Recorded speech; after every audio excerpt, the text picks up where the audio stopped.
Okay. Let me click that off.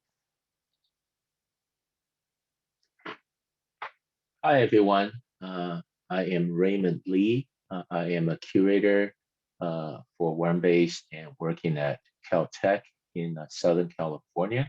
I hope everyone is doing well so far, and we'll hopefully soon see the end of the tunnel or come out the other side of this pandemic okay.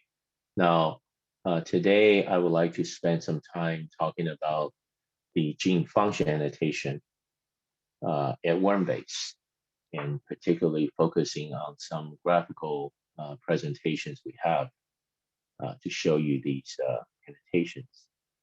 Now, at WormBase, just like other model organism databases, we use a set of control vocabularies to annotate gene function. We assign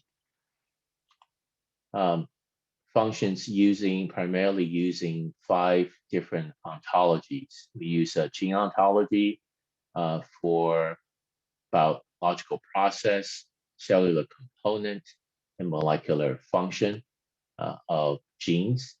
And we use anatomy ontology and the life stage ontology to describe expression patterns, human disease ontology for human disease model or relevance, and phenotype ontology for mutant RNAi phenotypes. And these, so we call these ontologies, and they're basically control vocabularies organized in a hierarchy. So the vocabulary are represented by nodes, and there are relationships between a pair of nodes. So these are organized, they can be presented as a graph, and usually or at least in WormBase, the top node or of the broadest scope is on the top. And we have a suite of what we call the WormBase ontology browser that would allow you to peruse these graphs easily. And to discover, well, you can search for these vocabularies by either searching under a particular set by typing at the general search space on every WormBase page by typing the text string, and a autocomplete function will help you to find it. Also, you can find them by under the tools menu by ontology and the ontology browser. So gene functions, we present these annotations in 4, and I think complementary ways.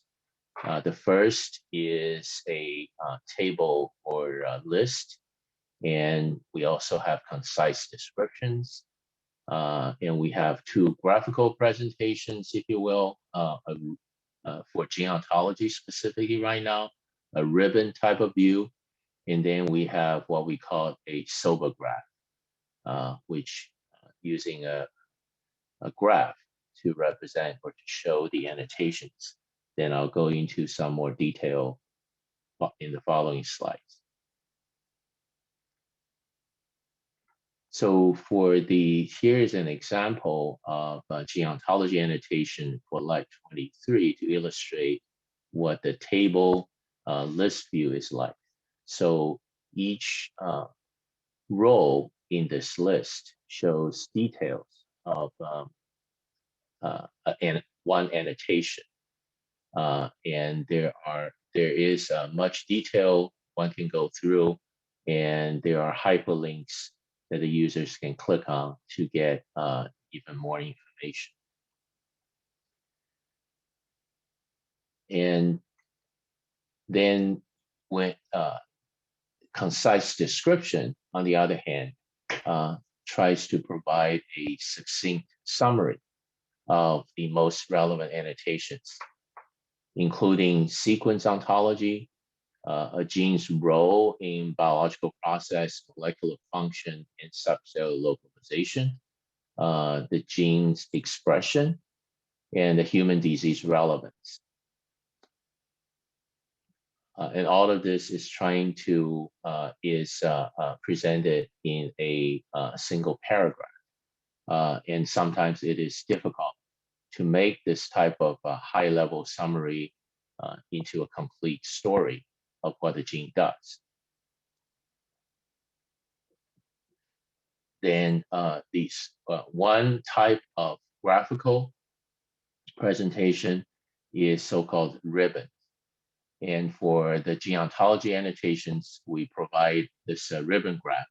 So roughly 20 categories in each ribbon are selected by a committee of biologists, if you will, and to represent, and these are selected because they're thought to represent a somewhat whole picture of the biology.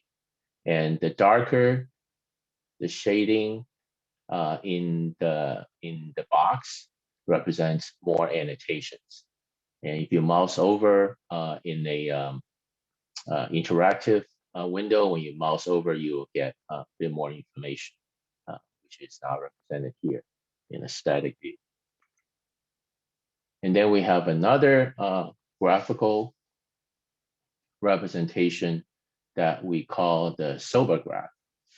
And the sober graph is used to illustrate the annotations and relationships within an ontology based on just the annotation.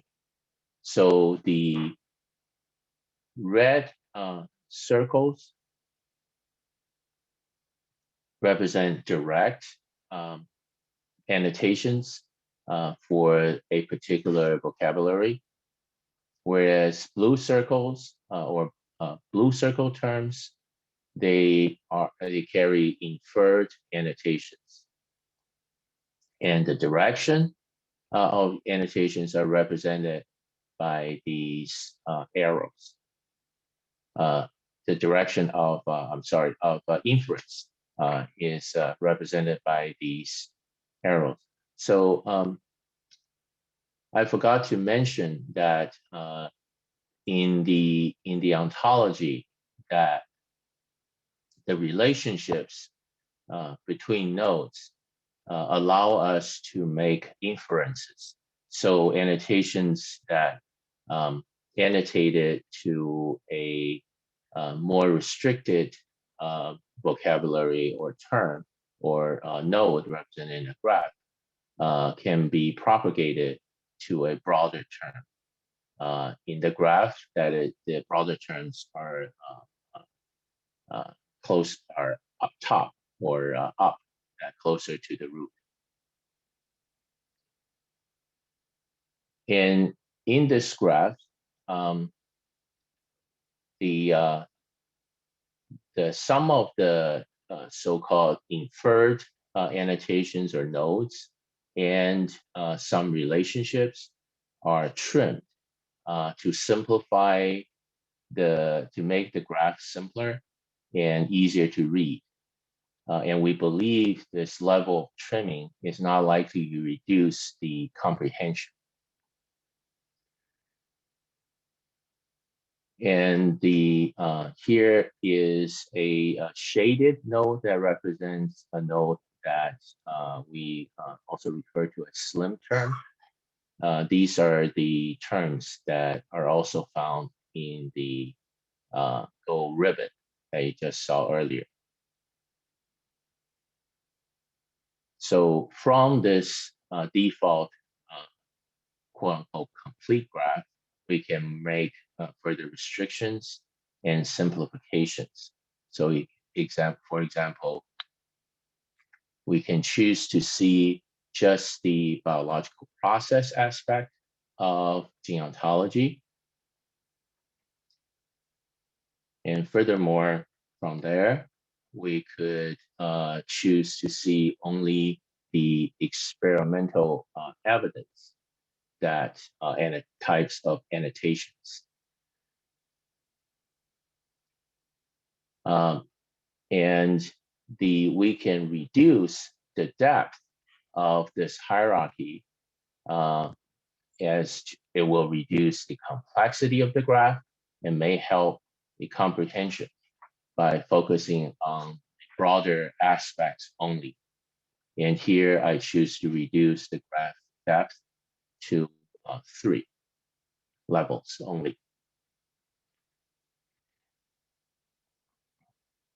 And to help visualize the nodes and their labels, you can also make the node size uniform.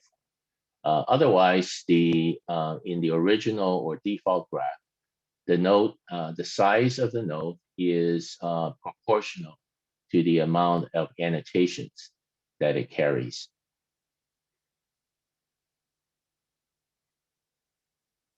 And it's not illustrated here, but you can move these nodes around. You can zoom in and zoom out on this graph.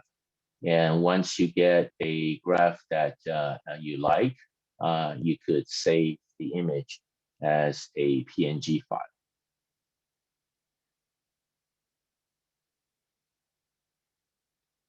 Now, with these sober graphs, we can more easily compare the annotations between 2 genes. And you could do that, or you can get to this tool by, again, under the tools menu, by ontology section, and choosing this gene pair ontology graph tool. So for this tool, you choose which ontology you want to look at, and then you type in the genes. So when you start typing the name of the gene, you will get an autocomplete list of genes to choose from, and you pick the gene that you want. And once you do that, it will show you whether there is actually data for that gene. And you go on to enter the second gene. And if both genes have data, then, sorry for this. And then you pick the graph 2 genes. And you get, in this case, I entered Lin3. I'm going to compare Lin3 and Let23 for their phenotypes. So Lin3 is an EGF-like ligand, and its receptor is the Let23 gene. So with respect to their phenotypes, one would expect that they would show a very good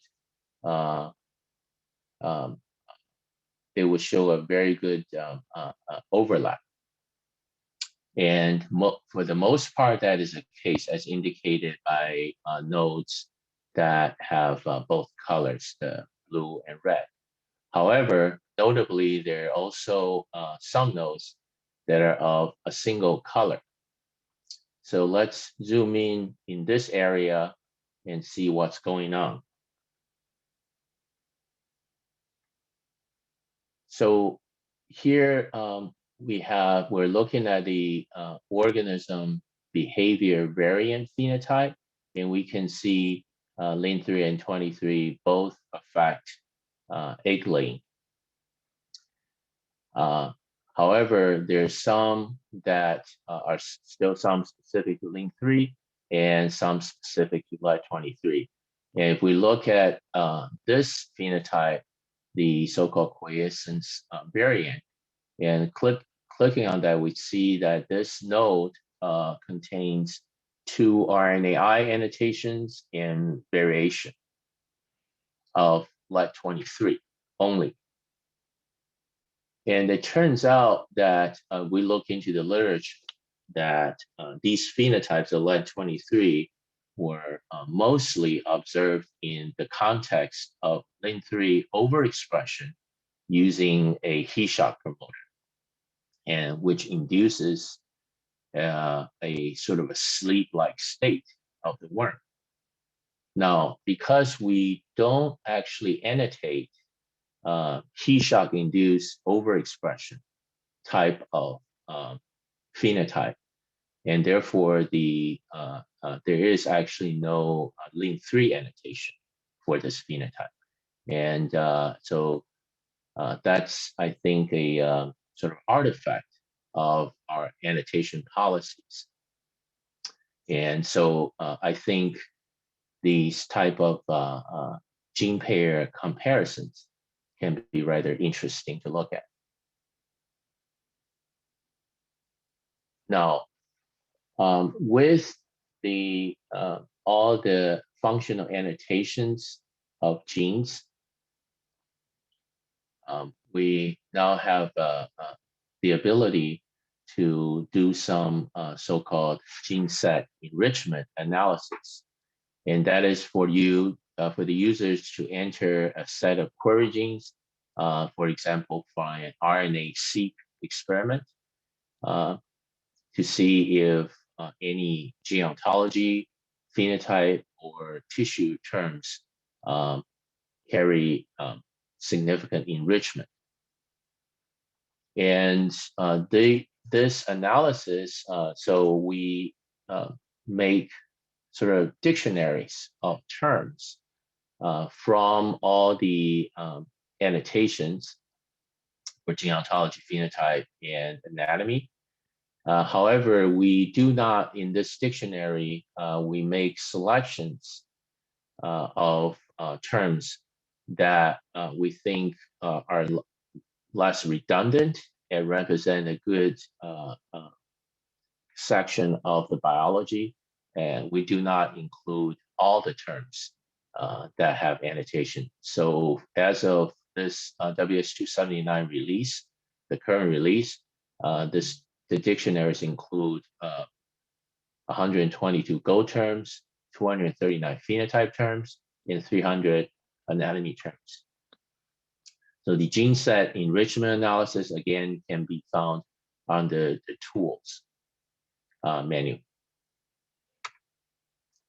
So it's quite simple user interface. We have a box that you can paste in a list of gene names, one gene name per line, or you can choose to upload a file that you have.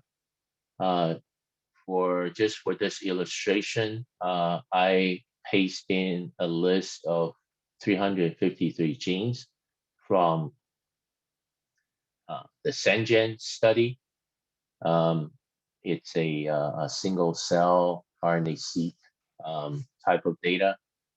And these 353 genes, they say are sperm enriched. So I just hit the analyze list, and in a few seconds, we get the results result page. And the result page has 3 sections. The analysis for tissue, that is anatomy term, for phenotype, and for gene ontology. Here I only represent the results for anatomy term. So you get a table representation, your table of the significantly enriched terms that the default cutoff is at 0.1 or 10% adjusted P, that we also call Q value. So there are 16 terms in this analysis, and 15 of which, the top 15, there's also a bar graph to represent the same information. And also a SOBA graph that takes all 16 terms and try to allow you to see the relationship among these terms in the entire ontology graph, well, in the ontology graph. So, so in this, in this analysis, male is the male animal is the ontology term that has the most significant enrichment. So that's, I guess, a little bit satisfying. But in the last part, I think you should pay special attention to. Now, you can download these results, and then, but most importantly, and also you can download a table that shows you the pair-wise relationship between the node and the gene that the annotation carries to help you understand better of the result. Now, I think special attention for users should be paid to this section. That is, all the genes that I entered, 353. 6 of those are valid WormBase gene names. However, they actually do not carry expression data. 347 do. So this is actually a pretty decent sampling. Excuse me.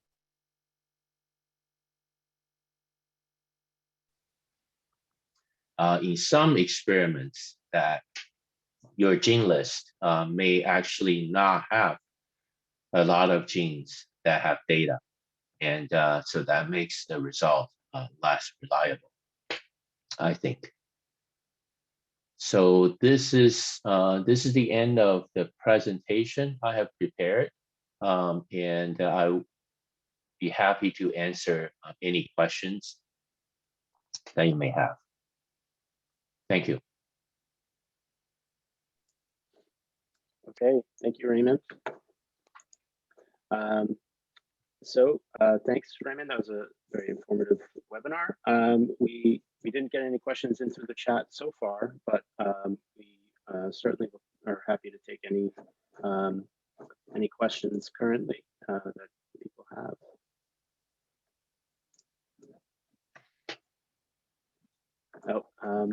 So we have a question from Alejandra.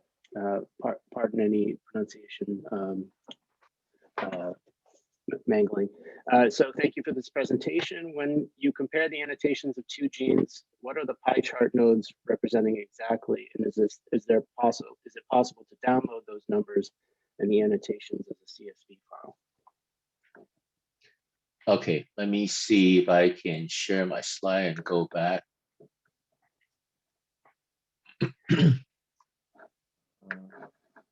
Give me 1 second.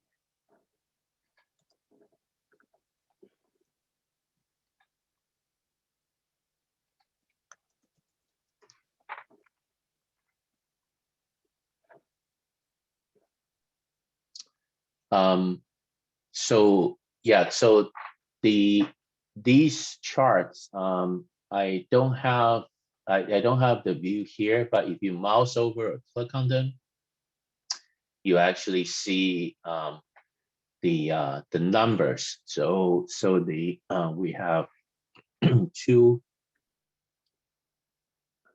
Raymond, we're still seeing your presentation mode. We're not seeing I'm the sorry. Slide.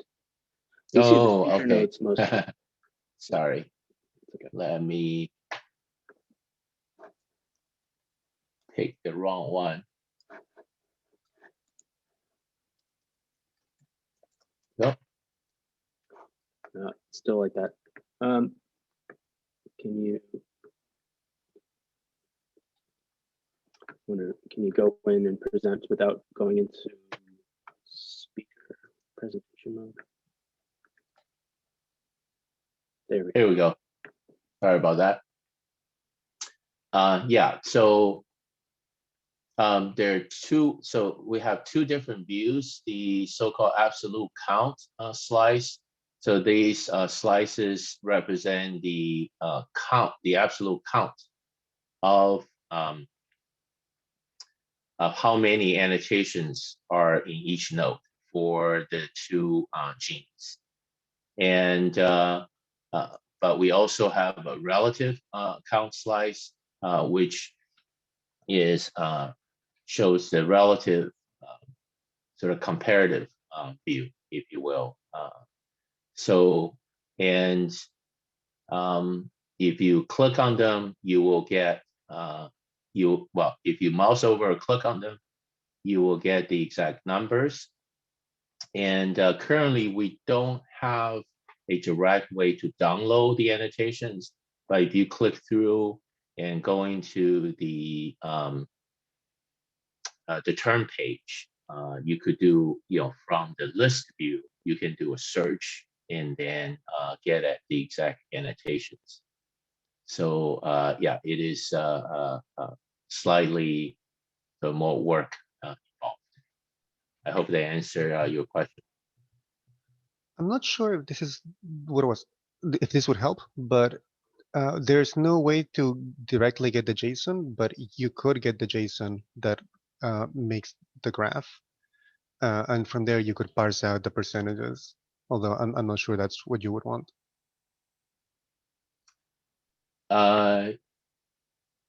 To get the list, yes, you could.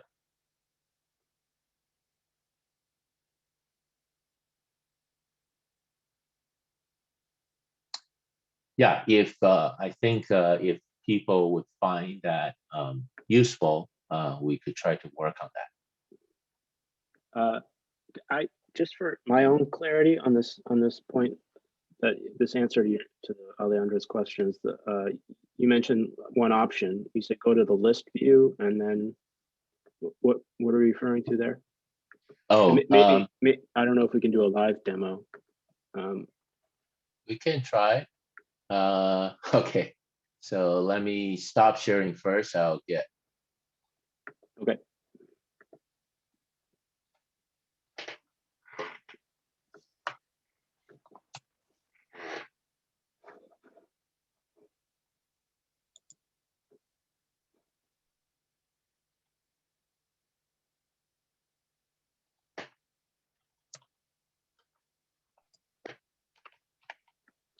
In the meantime, there's a question from Brennan. Where are the gene sets taken from? I'm not sure which gene sets you're referring to, Brennan.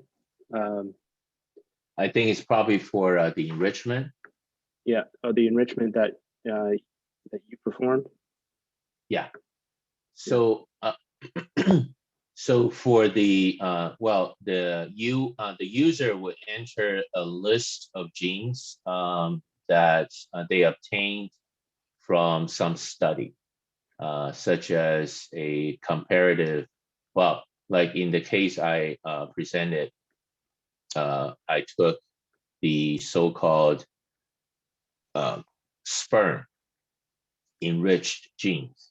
And so that's my input for the query for the tool.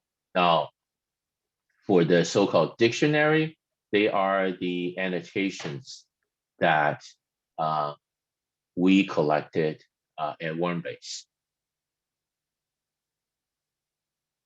Does that answer your question?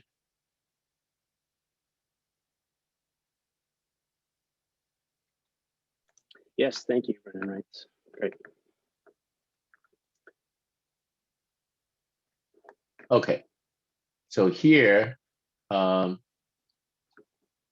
see.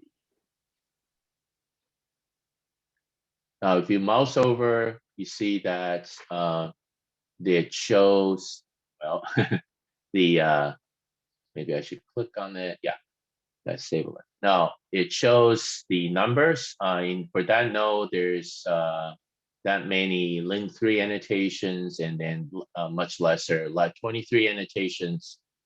And there's the phenotype. So if I click on that, I come to this page, and in this so-called what I call the table or list view, you have all the annotations. You can do a search. So here you can search for Lin3 and Lat23, and to focus on the specific annotations that carry that. Yeah, there's actually a deficiency in this table that doesn't show the gene knockdown. So you can't search that way, but maybe you can go to the allele variation widget.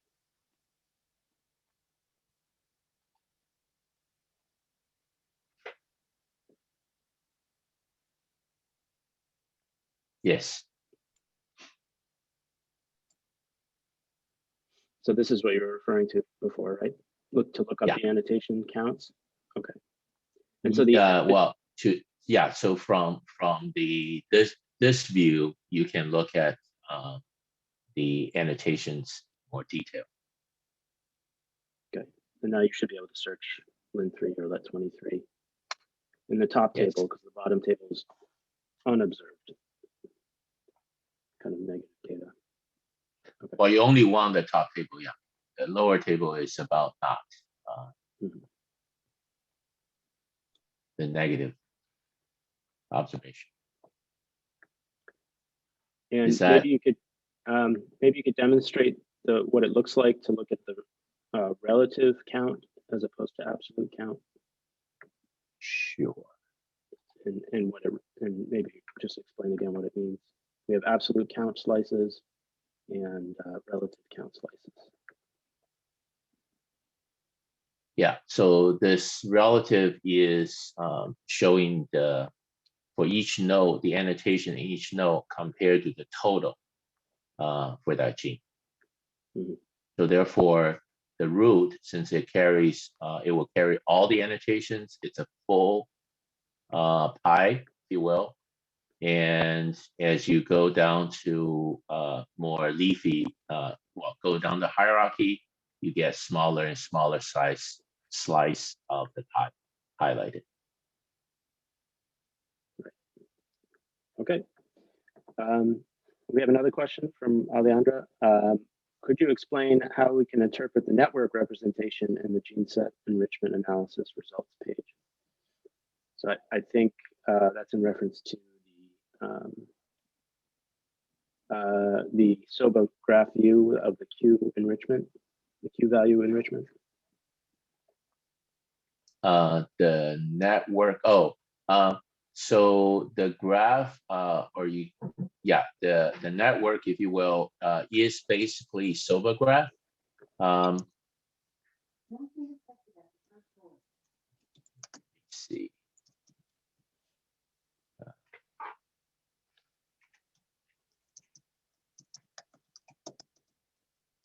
So here, so this is basically the SOBA graph. That is, we enter. So basically, the red nodes are the nodes that are here in the table represented in this graph. And then we try to use the SOBA graph to show you the relationship, if you will, in the whole ontology, how these terms, how these significantly enriched terms are relative to each other. How are they connected together?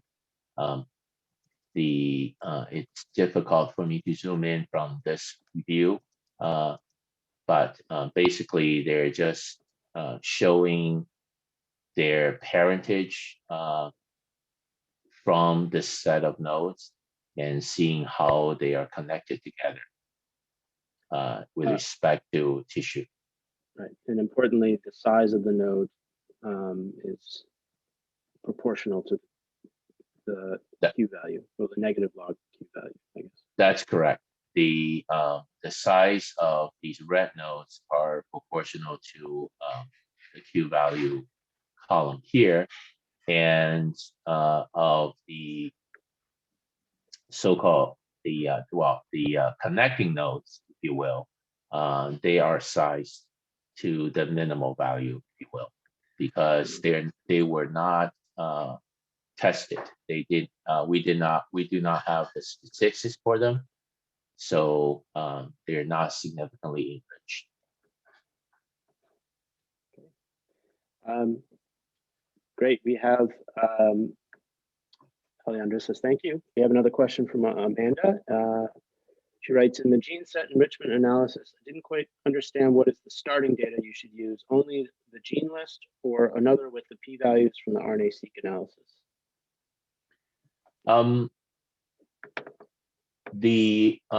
I think, well, so usually you don't take the whole list, say thousands and thousands of genes. You usually, I would say, you take a smaller list that that are sort of enriched, if you will. That's what I recommend. However, the tool, I'm not, well, so far we have tried to put in, well over 1,000 genes into the analysis, and it will give you a result. That is, it won't choke the tool. So you could also try that and see what kind of result you get. Statistically, I mean, it's, you could always, well, the statistics can be performed. Whether that's meaningful or not, I guess it depends.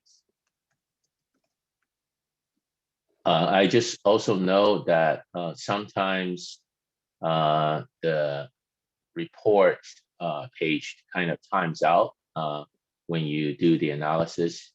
And if that happens, just reload, and it usually will complete. And if you have any trouble, let us know and perhaps give us your input list so we can try to troubleshoot. Okay, Amanda says thank you.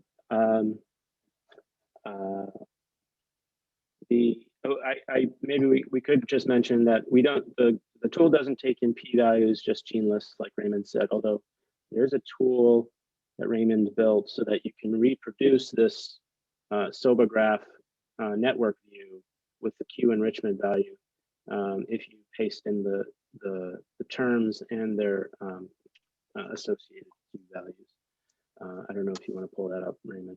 Sure, let me do that very quickly. It is also under the tools by Ontology view. So this is simply to short circuit, if you will, of the enrichment analysis. And assuming, say, you have actually done an enrichment analysis using an external tool, and then you will have a table that, let's say, a 2-column table that you have the phenotype and then some Q value. And so if you enter that 2-column table, you can then hit analyze, and it will give you the graph or the network as the term previously used, and you can see that. Okay, great. We have a question from Ray Hong. Ray asks, in the SOBA network graph, is it possible to select it to display only direct annotations?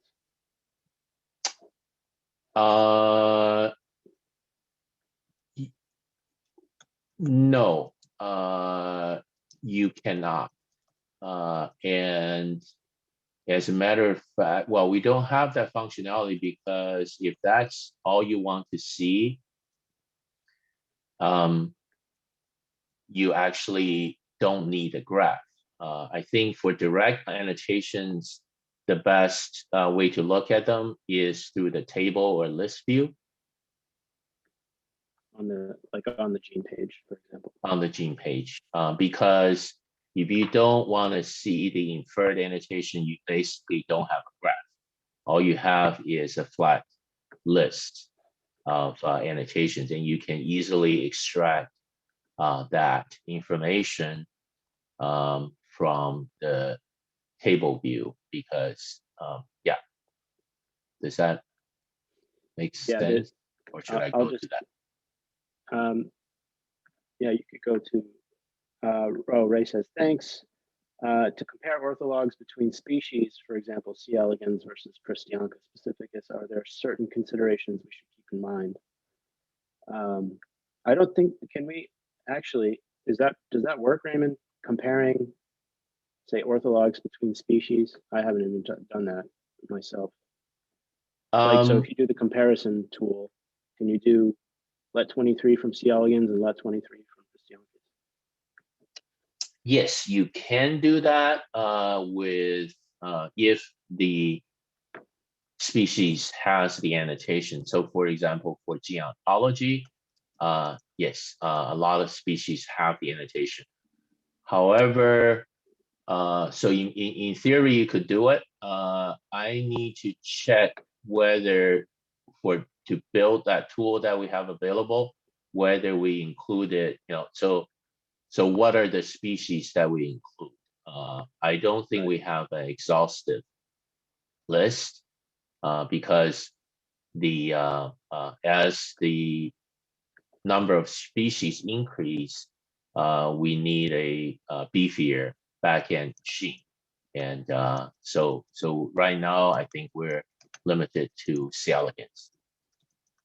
Okay, that's a very interesting point, to be able to do it, compare orthologs across species. And I imagine that it'll largely be limited by annotation availability, whether or not Exactly. they've actually been annotated, since C. elegans will be more exhaustively annotated. Pristiancus may be much more limited in terms of the annotations provided, at least by WormBase. Yes. So yeah, Ontology is the more it has more species. Mm-hmm. We also had before Ray Hong's second question, we had a follow-up question from Alejandra, which I think is a very important one, and you alluded to it, Raymond. She asked, just to confirm, what are the minimum and maximum number of genes you can include in your lists to have good results? I think this is with regards to the gene set enrichment analysis. So do you have a sense? I mean, you mentioned thousands would slow it down and may not be meaningful. Of course, if you put 20,000 C. elegans protein coding genes, that's the entire proteome. You're not going to get enrichment analysis, meaningful results from that. Yeah, I think yeah, there's a question of what can the tool take versus what is a meaningful result, right? So I know you can certainly put in one gene and see results, okay? And that basically, let's say for gene expression, you're basically just looking at the a subset of the expression pattern of your gene of interest, if you will. And I say subset is because, again, we actually only take certain nodes. And I cannot give you a list per se, because it actually varies based on the entire annotations that we have for each release. So I don't know if that's clear, but we do not take the entire ontology or all the terms for the enrichment analysis. So yeah, one gene you can see results potentially. Now, and the upper bound, I cannot say. We have not done exhaustive testing to see, whether you can put in 20,000 genes and whether our machine can tolerate that. Well, I think there's probably just a statistical issue. I mean, putting in one gene doesn't give you any type of enrichment because there's nothing to compare it to. I suppose you need at least two genes to compare. And as far as upper limits, I mean, I would think once you start including about half of all the genes in the entire set, the possible set, if if you included 10,000 out of 20,000 protein coding genes, I feel like well, you could find enrichment, but the closer you get to the total number, enrichment analysis starts to become meaningless. So, Yes. but I don't know what statistically like the best practices are for this type of, it's a hypergeometric test, right? I don't know what Yes, the best, that's correct. yeah, the best test considerations. But I would say, you know, at least two, probably better to have on the order of 10 to 100, and then upper limits, you know, maybe 10,000, 15,000. Yeah, start including can't. most of the genes. It's not meaningful. Yeah, I'm sorry, I cannot answer the statistical meaningful answer. Yeah. We have Alejandra says, thank you. We have another question from Amanda. What is the difference between this tool and other tools such as David, the functional annotation tool, or others like gProfiler? Yeah, that's a very interesting question. So the difference is, again, in terms, well, I think most tools probably use hypergeometric statistical testing. So in that sense, they're similar. But I think it's about selection of the term. I believe different tools, they have they put in, well, so the difference is quote unquote in their libraries. So what terms they put in for testing. And so in our case, we run an algorithm that select a subset of terms based on the overall annotations. Each term carries their interrelationships. And so you can look at our publication to see the detail of that. And then other tools make selection of terms differently. I cannot, yeah, I'm not able to give you exhaustive explanation. Suffice to say that everyone has their different preference. And so I cannot say any one tool is better than the other. You know, if I were doing these, I certainly would try out different ones just to see how they compare, and then look to see, you know, pay attention to the terms that are included in their library and see if there's any, you know, perhaps skewing, and that will give you different results. So I think Raymond? Oh yeah, go ahead, Kimberly. Yeah, if I may just add to that too, I think another general rule of thumb that's really good for any of the set enrichment tools that you might use is, you know, to make note of the version of the ontology that was used, and as well, you know, the annotation file, the version of the annotation file, because for example, for Go, for the gene ontology, it changes. There's a lot of work on refining the Go.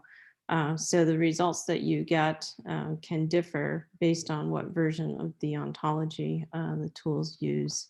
So that's something you always want to pay attention to as well.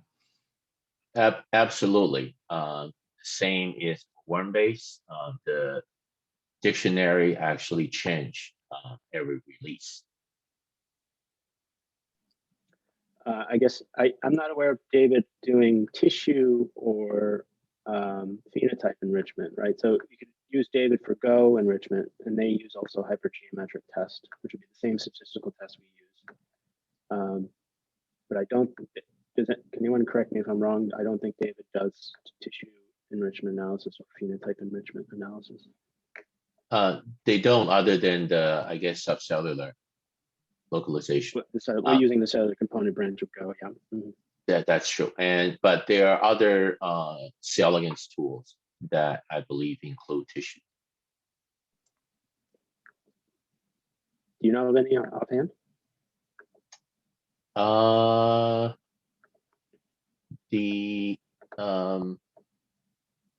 Well, I think the Cynthia Canyon's group has one.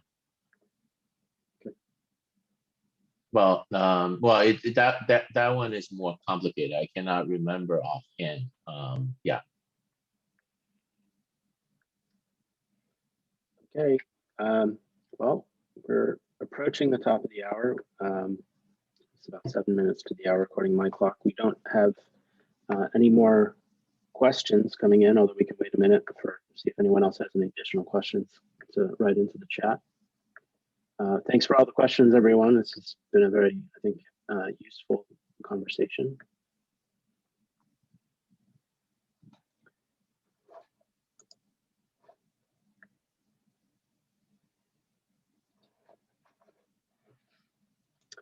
Okay, so I guess we'll wrap it up there.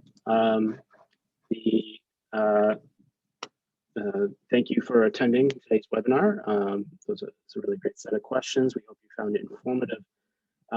Please put our webinar series on your calendar. The link and schedule and sign up is available here. I'm going to paste the link in the chat.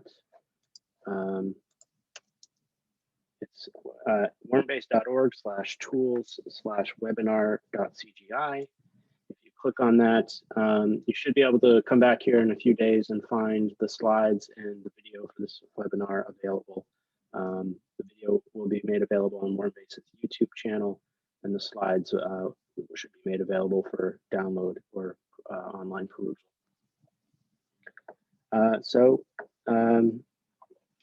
Yep, and we got some some comments in the chat from Peter. Thanks for yet another useful session. Alejandro says thank you for the very informative webinar. Thank you everyone for coming. We really appreciate your attendance and hope you found this useful. Please check in for the next seminar, which will be on Monday, March 22nd. Wen Shen will be presenting on high throughput expression, covering the WormBase spell tool and RNA-seq related tools. So if you're interested in high throughput expression, RNA-seq data and their analysis and tools that we have available in WormBase, please come to Wen's webinar on Monday, March 22nd at 10 a.m. Pacific, 1 p.m. Eastern. Okay, thank you everyone. Take care. Thank you.